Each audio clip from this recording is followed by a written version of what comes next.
You know, in the Christmas story, though, we find a host of characters. You know, this is one area that even non-people that don't go to church regular, they know most of these characters. You know, of course, baby Jesus is the main character, obviously, in the Christmas story. Then you have angels. And in the Christmas story, Gabriel in particular, we hear a couple of times. The wise men, the shepherds, lesser known in Luke's gospel, Zacharias and his wife Elizabeth, who were the parents of John the Baptist. We even have a reference to the baby John the Baptist in the Christmas story. Simeon and Anna also are part of that. And of course, Joseph. Joseph is popular. If you ask anyone to say, who is Joseph in the Christmas story? I mean, there's two Josephs in the Bible. There's the famous Joseph in Genesis that had the youngest brother, 12, and all that, and the coat, many colors. Then there's Joseph, the father, technically the stepfather of Jesus. But people would know he's popular, but he's not really well known in that we don't know much about him. And that's what led me to this message. You know, I like to call him Christmas's unsung hero. Unsung. You know, if somebody asks you that, what does that mean? Well, he doesn't sing a song like Mary. I mean, if you look at definition number 1 on dictionary.com of unsung is not singing. Basically, you got to go to definition number 2, but we use that term unsung. You know, not acclaimed, or praised, or honored. You know, or adulation brought upon or given toward that person. Now, Mary is just the opposite of that. Everybody knows Mary. You know, and if you have a Catholic background, my goodness, Mary is of much more importance than we Protestants put upon her. Now, we give her a place of honor that she rightly deserves, but we don't elevate her to the level that Roman Catholics do. I mean, Mary does have her song in the Bible, so she is definitely not unsung. She is sung. She's honored, acclaimed, praised, and all that stuff. But we know very little about Joseph outside of Matthew's version of the Christmas story. Even Luke only refers to him as Jesus' father. I was actually, when I started researching this, I was sort of surprised. And you really don't hear about him anywhere else much in the Gospels. You might hear a little bit, oh, he's Joseph's son, the carpenter, or the carpenter's son, Joseph, or whatever. You know, you might hear a passing reference about that. But really, you don't hear anything about Joseph, and we don't even know his last name. It might have been Carpenter. Joseph Carpenter, y'all get that? We don't know. You don't really hear anything about it. But if you look closely and put yourself in his place, you see that he's a hero, or he is to me. Hopefully, you know, as I started looking at this, and I said, yes, okay. You know, you sort of come up with a title, and you know, what is this guy? You know, I said, as I started looking at it, I said, heck yeah, this guy's a hero. Not in the traditional terms that we think about it, but he's a hero. Christmas is unsung hero. But why is he a hero? What makes him a hero? You know, we think of heroes as somebody that's some great feat or sports person or something like that. But his obedience makes him a hero. Now, you may not agree with this, but that's what I see. He is a hero because of his obedience. His obedience is seen in obeying God in 4 dreams. 4 dreams. Now, first I thought that was about 3 dreams. I started counting. Oh, it's 4 dreams here. You know, there's 4 dreams. You know, what would you do? You had 4 dreams like that. We're going to look at all 4 of these.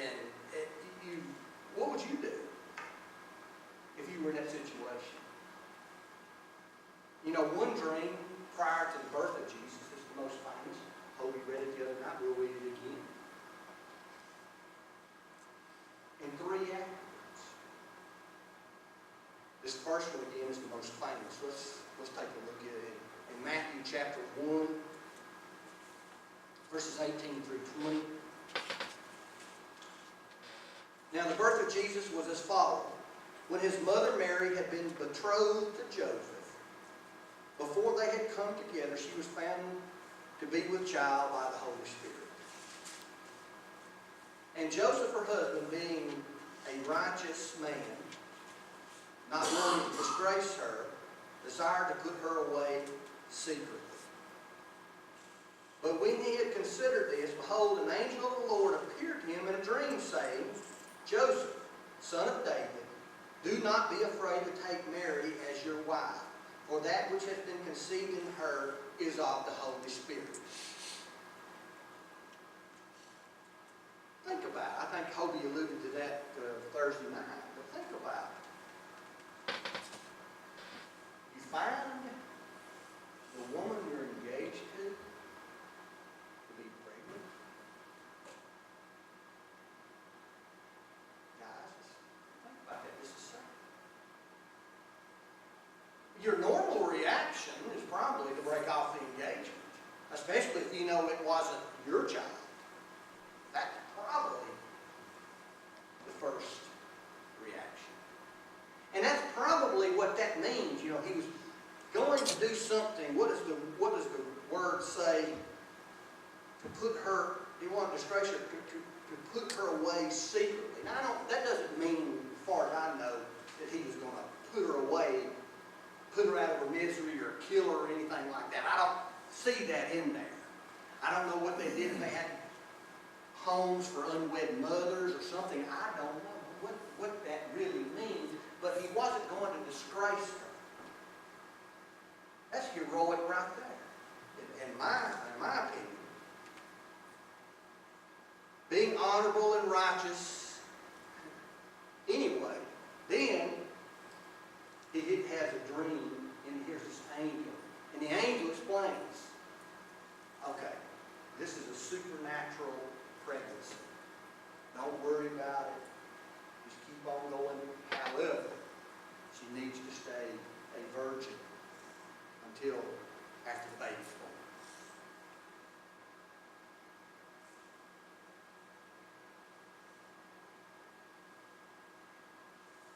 You know, being honorable and righteous, again, makes him a hero. You know, honorability, is that right?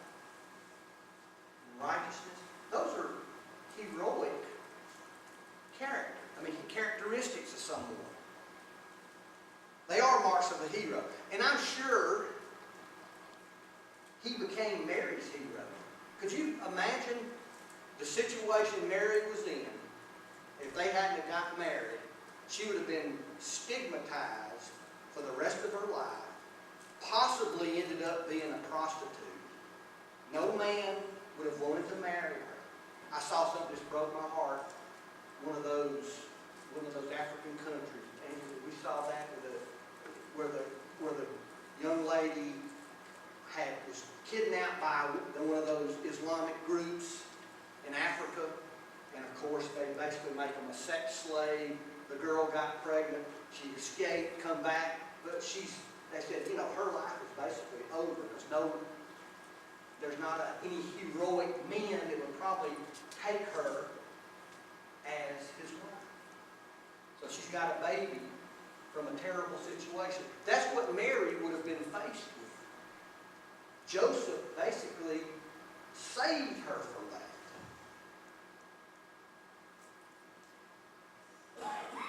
So, okay, now they got to go on this government-mandated journey.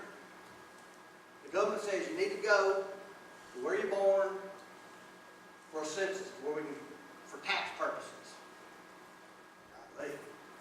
So they take off. She's riding on a donkey, 8, 9 months pregnant, ready to deliver.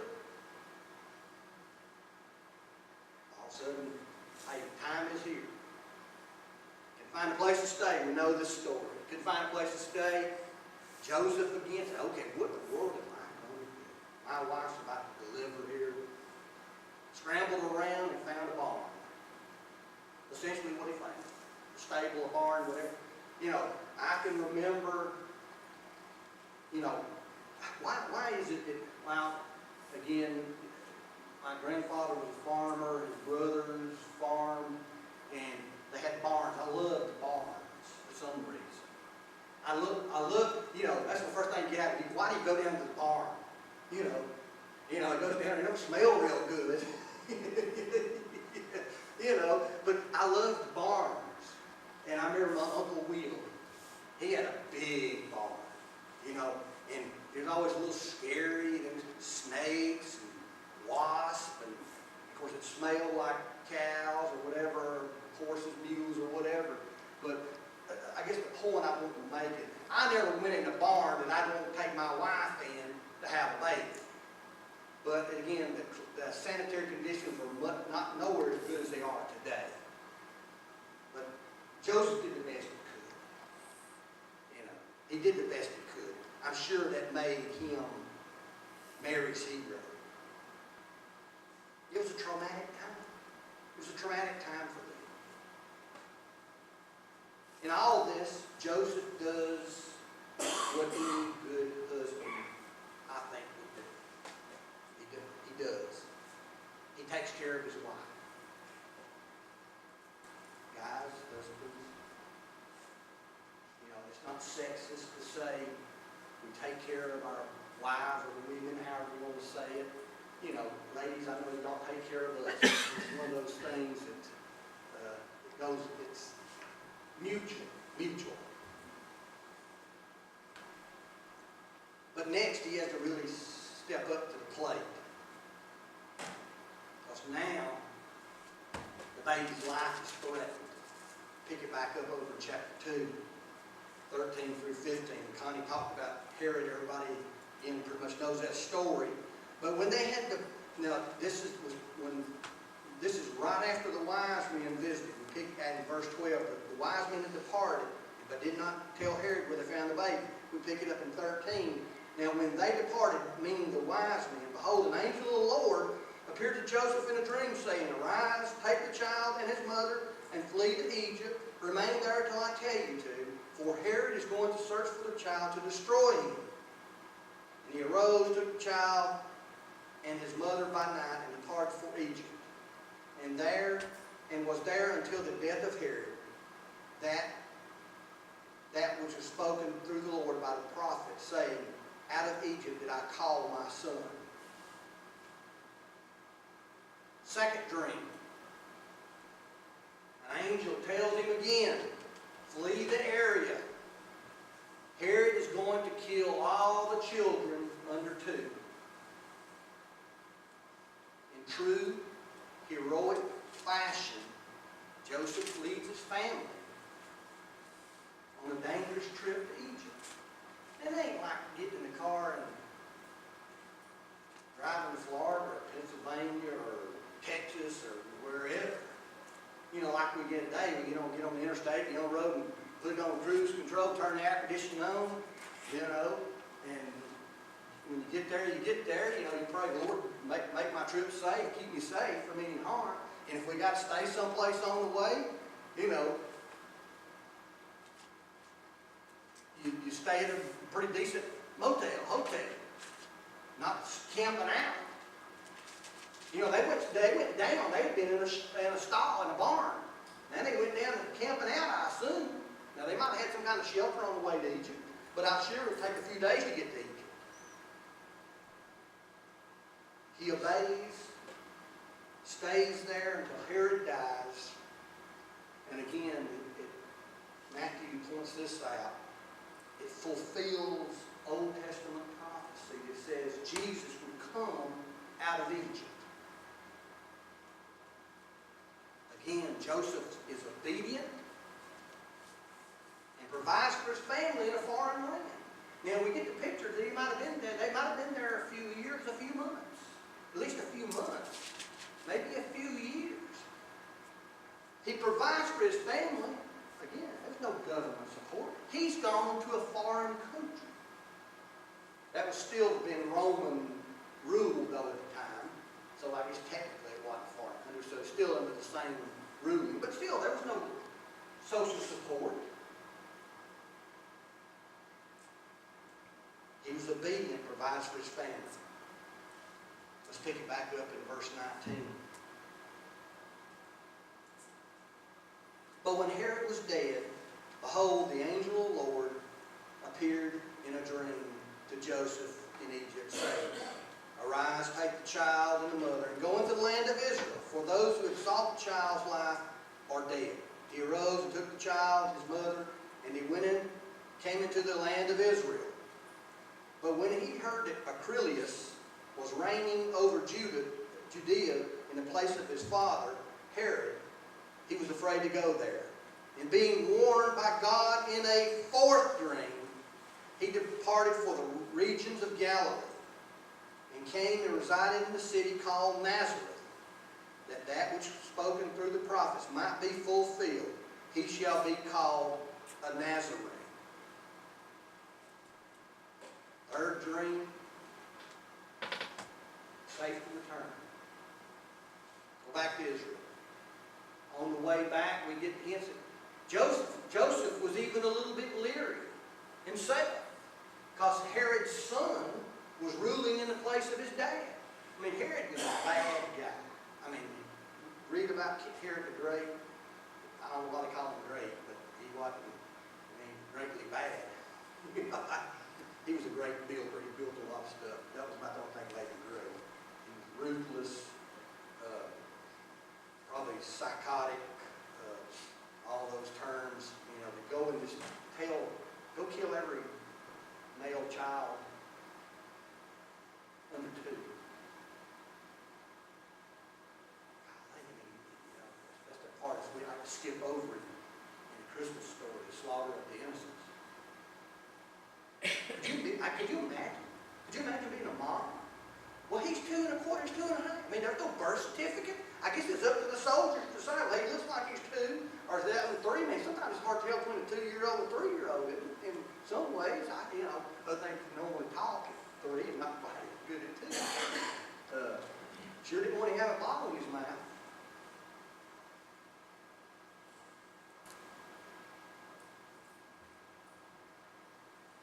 He said, don't go to Jerusalem.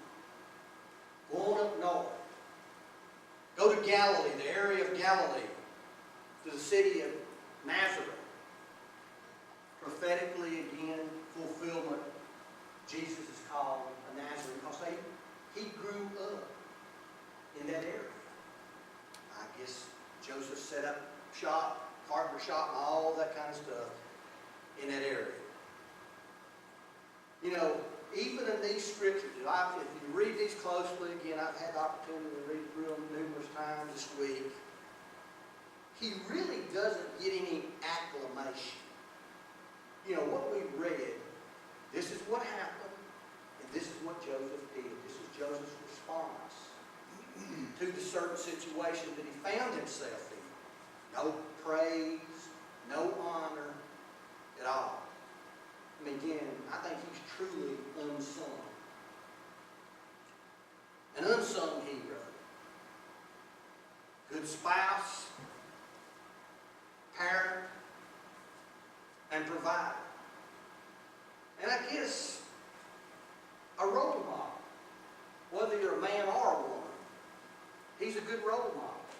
I looked at it, I completely looked at this, and I said, well, what's the message to us, Lord? I had never really looked at Joseph totally in this fashion personally. I knew, it was just a matter of putting those 4 dreams together and looking at his responses and what he did. And I said, yes, I see a role model. You can be like Joseph. Joseph was obedient to God and his family.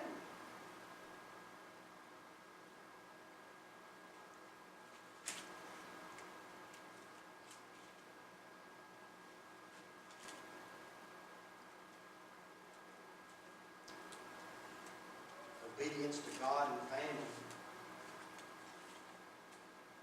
I know this can get into a touchy area, and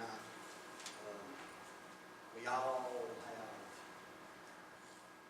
situations, people in our family, we know that probably this time of year we get to see everybody, and you might think, you know, and I don't mean it to be prideful, but those that attend church, and this is not against anybody that doesn't attend church regularly. I think everybody ought to attend church more, and everybody ought to grow closer to God. I'll say that to anybody. But I'm not putting anybody down when I say this.